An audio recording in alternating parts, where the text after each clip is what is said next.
जय हिंद साथियों। आज आपको हम बताएंगे यूपी बोर्ड के क्लास 10th के अर्धगणित के परीक्षा के आपके प्रश्न, जिसमें आपको क्या करेंगे यहाँ हम आपको दिखा देते हैं।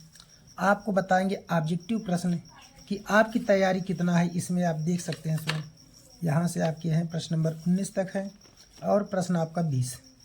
तो आज हम आपको क्या करेंगे, इन 20 ऑब्जेक्टिव प्रश्न को बताते हैं, देखते हैं आपकी तैयारी कितनी है। तो चलते हैं प्रश्न नंबर पहले की तरफ। तो पहला प्रश्न हमारा क्या कह रहा है कि किसी धनात्मक पूर्णांक p के लिए प्रत्येक धनात्मक विषम पूर्णांक का रूप होगा। मतलब हमारा एक संख्या है p, जिसके लिए हमें विषम पूर्णांक का क्या करना है, मान बताना है, क्या होगा। तो देखिए विषम पूर्णांक हमेशा यहाँ ऑप्शन अगर हम देखेंगे, एक p है, p+1 है, 2p है, 2p+1 है।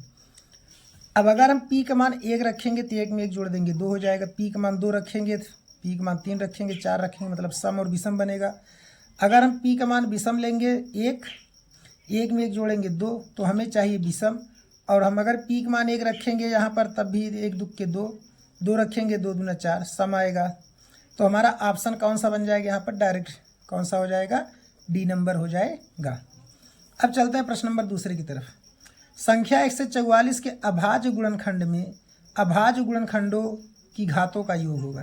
कह रहा है 144 का आप अभाज्य गुणनखंड करिए और उसके घातों का योग बताइए।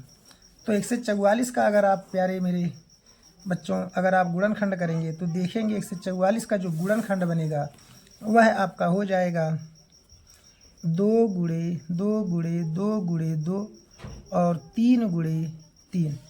तो कहने मतलब 2 दूना 4 दूना 8 दूना 16, 16 3 48, 48 में 3 का गुणा कर देंगे, 144 हो जाएगा। ठीक है, क्या हो जाएगा, 144। तो यहाँ पर अगर हम देखेंगे मेरे प्यारे बच्चों, तो 2 पर घात 4 गुणे 3 पर घात 2, तो घात कुल कितने हो गए, 4 और 2 मिलाकर 6। इसलिए हमारा इसमें ऑप्शन क्या बन जाएगा, 6 हो जाएगा। चलते हैं प्यारे बच्चों प्रश्न नंबर तीसरे की तरफ। कह रहा है एक द्विघात बहुपद के अधिक से अधिक शून्यकों की संख्या होगी। अब देखिए द्विघात बहुपद के अधिक से अधिक शून्यकों की संख्या कह रहा है 1 है, 2 है, 3 है, 4 है। नाम ही वह दिया है क्या, द्विघात बहुपद। नाम क्या दिया है, द्विघात बहुपद नाम दिया है। जब द्विघात बहुपद नाम दिया है तो हमें शून्यक भी क्या होंगे मेरे प्यारे बच्चों, 2 ही आएगा, क्योंकि द्विघात माने 2, इसलिए ऑप्शन क्या हो जाएगा, दूसरा हो जाएगा। चलते हैं प्रश्न नंबर चौथे की तरफ। प्रश्न चौथा क्या कह रहा है आपका, द्विघात समीकरण x² + kx + k और जहाँ k बराबर नहीं 0 के शून्यक है। अब देखिए यहाँ पर सभी मान हमारे क्या है, धनात्मक हैं। सभी मान क्या है, धनात्मक हैं। जब कोई संख्या धनात्मक होता है तब उसके शून्यक क्या होते हैं, हमेशा ऋणात्मक होंगे। अगर एक धनात्मक एक ऋणात्मक है, शून्यक धनात्मक ऋणात्मक हो सकते हैं।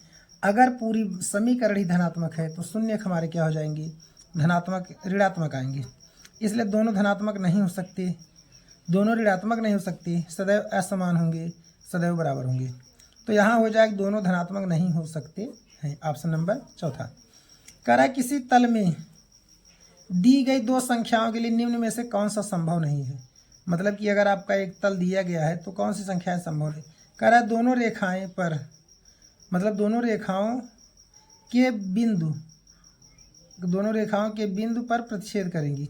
मतलब दोनों रेखाएं क्या होंगी, एक बिंदु, दोनों रेखाएं एक बिंदु पर प्रतिच्छेद करेंगी। यहाँ पर की जगह एक रहेगा, एक बिंदु पर प्रतिच्छेद करेंगी। यह होगा कि दोनों रेखाएं समांतर होंगी, या दोनों रेखाएं संपाती होंगी, या दोनों रेखाएं या तो प्रतिच्छेद करेंगी या समांतर होंगी। कह रहा है किसी तल में दी गई रेखाओं के लिए निम्न में से कौन सा संभव नहीं है। तो देखिए कह रहा है क्या, यह प्रतिच्छेद का कह रहा है, यह समांतर कह रहा है, संपाती कह रहा है। 3 कंडीशन दे रहे हैं। कह रहा है दोनों रेखाएं या तो प्रतिच्छेद करेंगी या संपाती होंगी। भैया ये तो करेंगी ही करेंगी, लेकिन समांतर होंगी, संपाती कौन कहेगा, इसलिए ऑप्शन बन जाएगा बी नंबर और डी नंबर। ठीक है, चलते हैं प्रश्न नंबर 6 की तरफ। कह रहा है 2 संख्याओं का योग 8 है, उनका अंतर 2 है, संख्या बताइए। अब इनको जोड़िए, 6 2 8 हुआ, लेकिन घटाने पर क्या 2 आ रहा है, 6 में से 2 गए 4, नहीं आएगा। 7 1 8 हो, लेकिन 7 में से 1 घटाएंगे 2, नहीं आएगा। अब यहाँ हो गया 5 3 8, 5 में से 3 घटाएंगे कितना आ जाएगा, 2, इसलिए ऑप्शन क्या बन जाएगा, बी नंबर हो जाएगा। अब कह रहा है कि क्या समीकरण के मूल होंगे। यह जो प्लस होता है उसका वैल्यू माइनस होता है, जो माइनस होता है उसका वैल्यू प्लस। 6 प्लस है तो इसलिए 6 का वैल्यू माइनस यहाँ पर है, और 5 माइनस इसलिए इसका वैल्यू प्लस। तो 5 प्लस कहाँ है, यहाँ है। तो ऑप्शन आपका बन जाएगा बी नंबर। चलते हैं हम प्रश्न नंबर 7 की तरफ।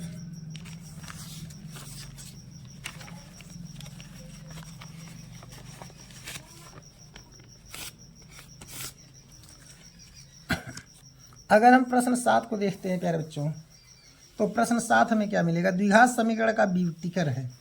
कह रहा है कि इसका हमें विविक्तीकर बताना है, क्या होगा। तो ध्यान दीजिए, 3x² और कह रहा है -6x, फिर कह रहा है +4 = 0 का विविक्तीकर है।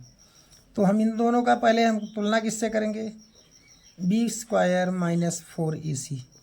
तो b का वैल्यू कितना है, -6 है प्यारे बच्चों, 6 का स्क्वायर -4 × 3 × 4, तो 6 का स्क्वायर 36 प्यारे बच्चों, 4 3 12, 12 चौक 48। तो विविक्तीकर प्यारे बच्चों आ जाएगा -12। तो ऑप्शन देखते हैं क्या -12 कहीं पर है। चलिए तीसरा ऑप्शन हो जाएगा। अब चलते हैं प्रश्न नंबर किसके तरफ, 9वें की तरफ। कह रहा है समांतर श्रेणी के लिए सार्वंतर होगा।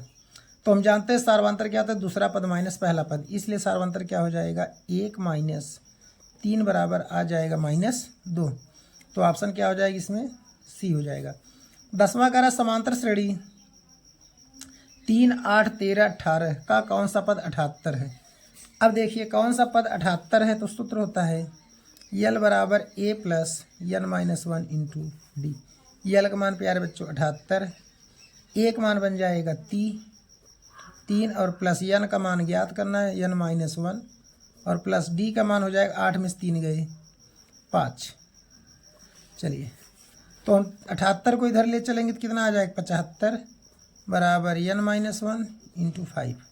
5 बन जाए 5, 5 से काटेंगे तो 5 × 9 5, 5 × 9 5, 2 बचा 25, तो 5 से 25, तो 15 बराबर प्यारे बच्चों हो गया। n - 1 इधर आएगा तो n बराबर हो जाएगा 15 1 16।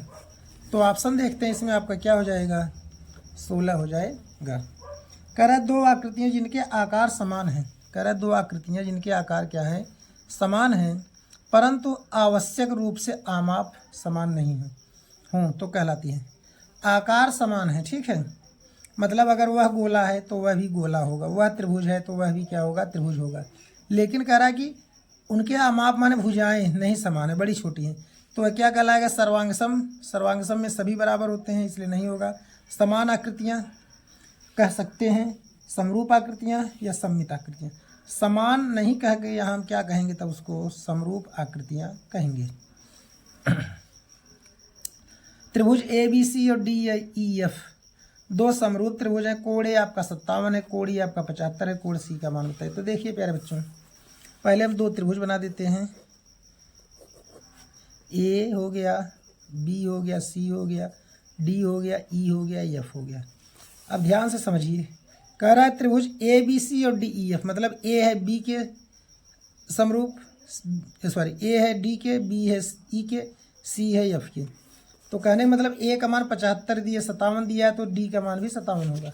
तो यह दोनों हो जाएंगे 57 अंश। फिर इसके बाद क्या कह रहा है कि ई का मान 75 है, तो ई के मान के क्या होगा, ई किसके सापेक्ष होगा, बी का। यह 75 है तो यह भी क्या हो जाएगा 75। तो सी का मान कह रहा है, बस निकाल दीजिए। 7 5 हो गया 12, 7 5 12 और 1 हो गया 13, 132। 180 में से 132 घटा दीजिए तो आ जाएगा 2, और बचा यहाँ कितना प्यारे बच्चों, 7, 7 में से 5 गए, 7 में से 3 गए 4, 42।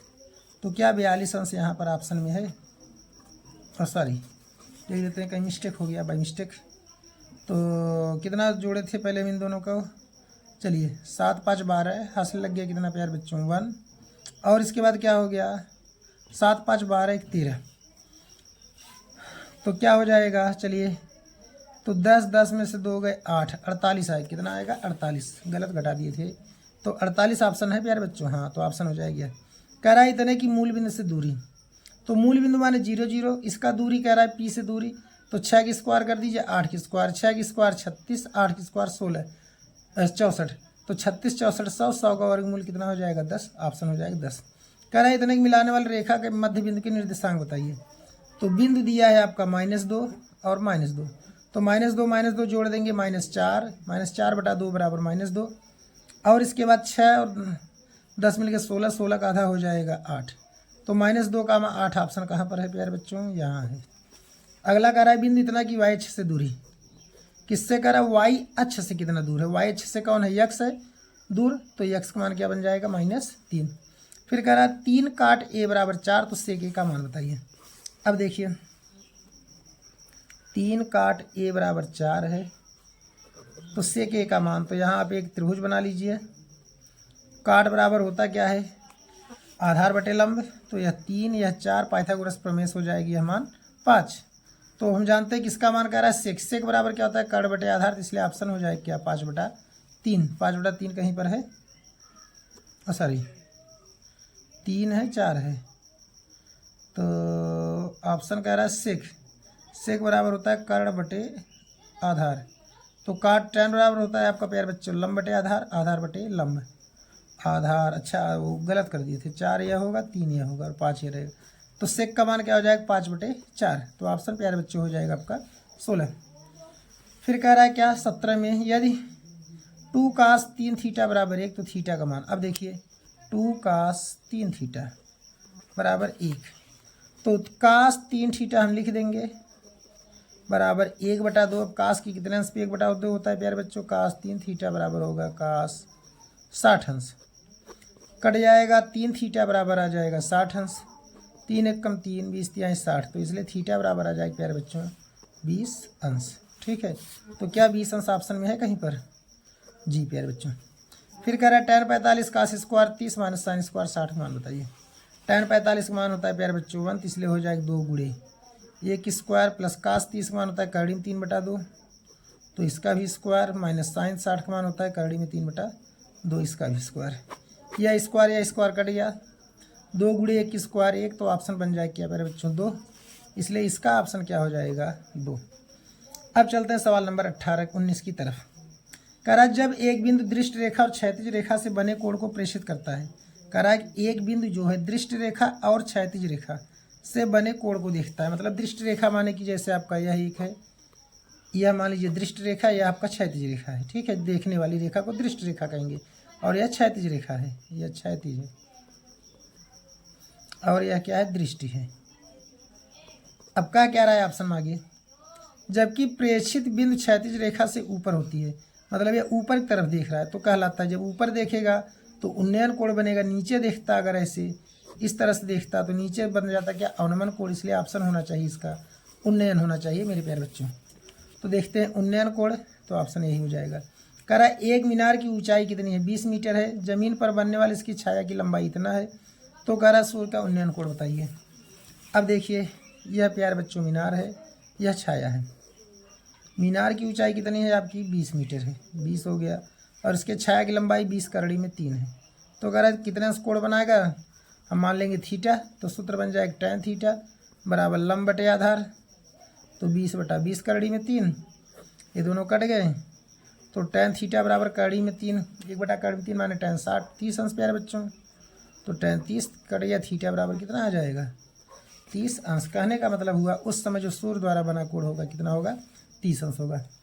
तो अगर आपको हमारा वीडियो अच्छा लगा हो मेरे प्यारे बच्चों, तो हमारे चैनल को सब्सक्राइब और वीडियो को लाइक शेयर कमेंट जरूर करें। ओके, जय हिंद।